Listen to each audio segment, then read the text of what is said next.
Oui, bien, la position israélienne est toujours très ambiguë. Depuis plusieurs jours, le cabinet du Premier ministre considère que cette proposition portée par les Américains, elle est incomplète. Et en ce sens, les négociations n'aboutissent pas, malgré les pressions américaines et les pressions de la communauté internationale.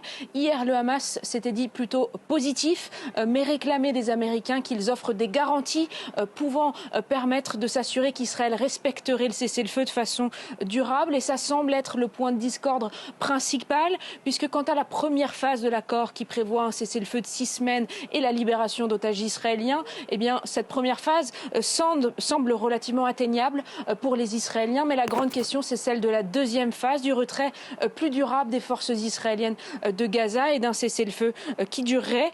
Une partie du pouvoir politique israélien considère que si la guerre s'arrête demain, Israël a failli dans son objectif principal qui est de détruire le Hamas aussi bien militairement que politiquement. Et c'est pourquoi certains ministres s'opposent à l'accord tel qu'il est en tout cas dessiné par les Américains.